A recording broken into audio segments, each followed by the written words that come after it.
58 ans, Laurence Ferrari, icône du journalisme français, fait une révélation qui bouleverse les cœurs et enflamme les esprits. Celle que l'on croyait pleinement dévouée à sa carrière, indomptable et insaisissable, vient d'admettre qu'un nouvel amour a conquis son âme. Ce n'est pas simplement une romance anodine, mais une passion foudroyante qui renverse tout sur son passage. Depuis des années, Laurence Ferrari incarne la rigueur, l'élégance et la force d'une femme qui a toujours su imposer sa voix dans un monde dominé par les figures masculines.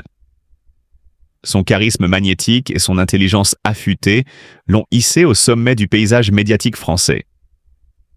Pourtant, derrière ce masque d'assurance et de maîtrise parfaite, battait un cœur prêt à se consumer à nouveau. Son aveu, lancé comme une bombe au cœur du microcosme journalistique, laisse sans voix. Qui est l'heureux élu? Quels vents fougueux ont soufflé sur la vie de cette femme d'exception pour qu'elle s'abandonne à une telle flamme? Mystère et fascination entourent ce nouveau chapitre de son existence. On la pensait figée dans une routine implacable, drapée dans un destin où seule la vérité de l'information comptait. Mais Laurence Ferrari prouve aujourd'hui qu'elle n'est pas qu'une journaliste aguerrie. Elle est aussi une femme vibrante, désireuse d'aimer et d'être aimée. Et cette fois-ci, elle ne se cache plus. Son regard, jadis impénétrable devant les caméras, semble briller d'un éclat nouveau. Une étincelle insoupçonnée, un frisson délicieux qui trahit une renaissance sentimentale. Le public, fasciné, scrute chaque geste, chaque sourire, chaque ombre qui pourrait dévoiler l'identité de cet amour qui l'a fait rayonner. Les interrogations fusent.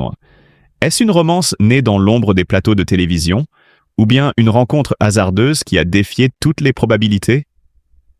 Est-ce un amour passionnel, brûlant d'intensité, ou une douce histoire de complicité et d'affinité profonde? Ce qui est certain, c'est que Laurence Ferrari n'a jamais semblé aussi radieuse. Loin d'être une simple femme de médias, elle nous offre aujourd'hui une autre facette d'elle-même. Celle d'une femme qui ose vivre pour elle, défiant les conventions, refusant les carcans de l'âge et du qu'en dira-t-on. Elle s'affirme, éblouissante, majestueuse, impérieuse face à l'amour. Son aveu n'est pas une faiblesse, c'est une proclamation de force. Aimer à 58 ans, revendiquer son bonheur et son droit à l'intensité des sentiments, c'est un acte de courage et de liberté. Laurence Ferrari ne se contente pas de raconter l'actualité, elle l'Eusutrueneufkrit avec son propre destin, nous rappelant que la vie, en dépit des années, peut toujours réserver des éblouissements inattendus. Que réserve la suite? L'histoire ne fait que commencer. Et une chose est certaine. Nous sommes suspendus à chacun de ces battements de cœur, fascinés par cette féminité resplendissante qui refuse de s'éteindre. Laurence Ferrari nous prouve que le plus beau des chapitres reste toujours à écrire. Pourtant, derrière cette révélation, se cache une tristesse profonde qu'elle porte depuis des années, marquée par des blessures familiales, une santé fragile et une enfance teintée de solitude. Dès son plus jeune âge, elle a ressenti le poids du silence familial.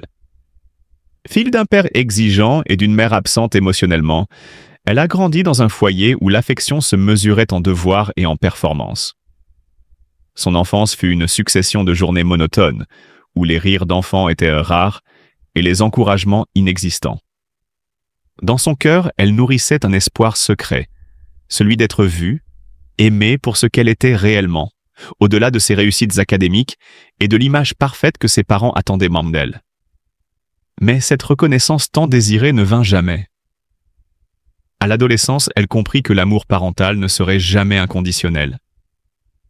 Chaque regard sévère de son père, chaque soupir las de sa mère renforçait en elle un sentiment de vide abyssal.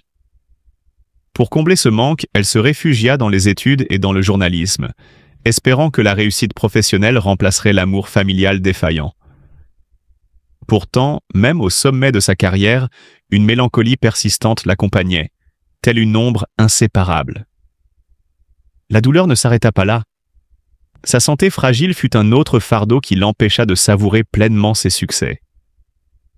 Dès la trentaine, elle connut des épisodes de fatigue chronique, des douleurs inexpliquées, des hospitalisations soudaines. Chaque alerte médicale était un rappel cruel de sa vulnérabilité. Elle se battit avec courage, cachant ses souffrances derrière des sourires professionnels et une énergie apparente à l'antenne. Mais derrière les caméras, dans l'intimité de sa chambre, elle s'effondrait souvent en larmes, rongée par la peur d'un avenir incertain. Cette accumulation de blessures laissa des traces profondes dans sa vision de l'amour. Ses relations amoureuses furent marquées par la peur de l'abandon, par une incapacité à faire confiance pleinement. Plusieurs fois, elle crut avoir trouvé un amour sincère, mais les désillusions furent tant nombreuses. Ces échecs sentimentaux la firent douter d'elle-même, renforçant sa solitude déjà omniprésente. C'est dans ce contexte qu'à 58 ans, elle fit une rencontre inattendue. Un amour nouveau, surgissant à un âge où elle ne l'attendait plus. Pourtant, même cette lueur d'espoir s'accompagna de doutes et de peur. Elle se demandait si elle méritait enfin le bonheur, si elle avait le droit d'y croire après tant d'années de chagrin et de désillusion. Malgré ses réticences, elle osa s'abandonner à cette relation, espérant qu'enfin, elle pourrait guérir ses blessures du passé et trouver la paix qu'elle avait toujours recherchée. Ainsi, derrière le sourire de Laurence Ferrari, derrière son image publique de femme forte et déterminée, se cache une âme marquée par la douleur. À 58 ans, elle essaie encore de réécrire son histoire, de trouver un équilibre entre son passé douloureux et l'espoir d'un avenir plus lumineux. Mais les cicatrices du passé ne s'effacent jamais totalement, et chaque instant de bonheur est teinté d'une mélancolie profonde, celle d'une vie où l'amour et la sérénité ont toujours semblé hors de portée.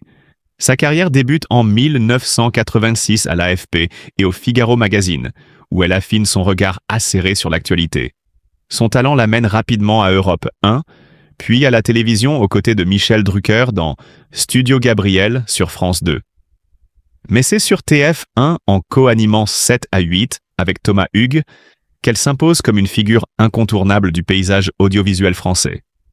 En 2008, Laurence Ferrari relève le défi audacieux de succéder à Patrick Poivre d'Arvor à la présentation du 20h de TF1, le journal télévisé le plus regardé d'Europe.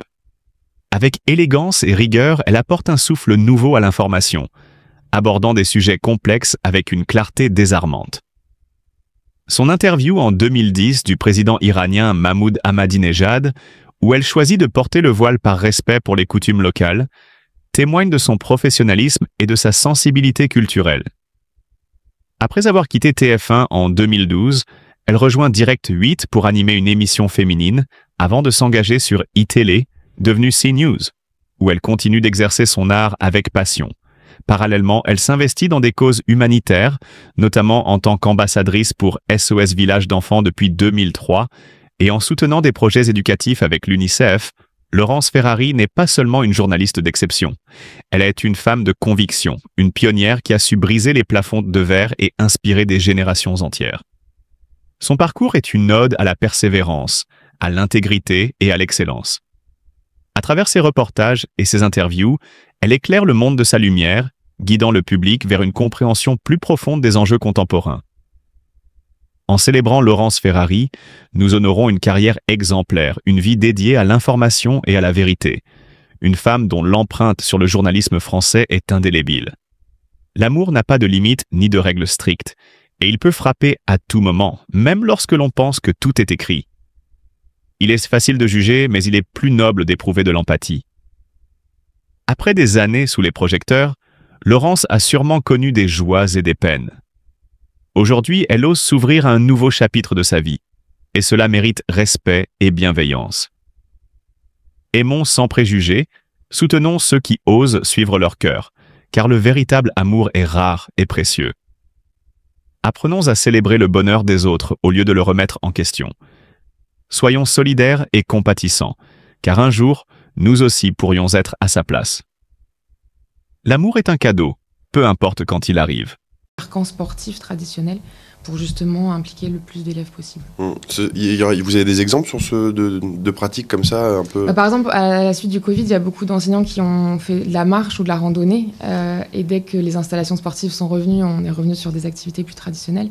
Pour autant, quand on regarde aujourd'hui les enjeux de santé et d'environnement, la question de la marche et de la randonnée, ce sont des activités qui seraient peut-être porteuses en tout cas d'enjeux éducatifs particuliers. C'est-à-dire qu'aujourd'hui, on pourrait presque sortir des disciplines olympiques. Il faut, en tout cas. Alors, l'introduction des champs d'apprentissage dont on a parlé tout à l'heure invitait justement à rééquilibrer les activités qui étaient très performatives ou plutôt collectives, vers justement les activités artistiques, les activités pleine nature. Pour autant, aujourd'hui, et je laisserai M. Serfati compléter, mais on a quand même encore une dominante sur les activités plutôt sportives et moins sur les activités artistiques, mais aussi parce qu'il y a un manque de formation des enseignants sur ces activités qui sortent de notre carcan, de notre culture. En fait, tout à l'heure, on a beaucoup d'enseignants, et notamment par exemple aussi dans le primaire, qui font de l'EPS et qui s'y engagent parce qu'ils ont cette culture-là et que vous avez développé des dispositions en dehors de la formation.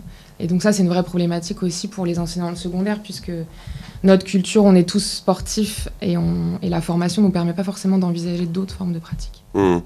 Alors justement, parlons du choix de ces disciplines qui sont pratiquées dans les établissements. Johan Fomber, vous le disiez tout à l'heure, vous dépendez un petit peu des installations, mais c'est aussi peut-être chaque professeur qui choisit, en fonction de ses compétences qui lui sont propres, les disciplines qui sont enseignées. Alors on essaye quand même d'élargir sur les 4 domaines principaux, donc essayer de varier les activités.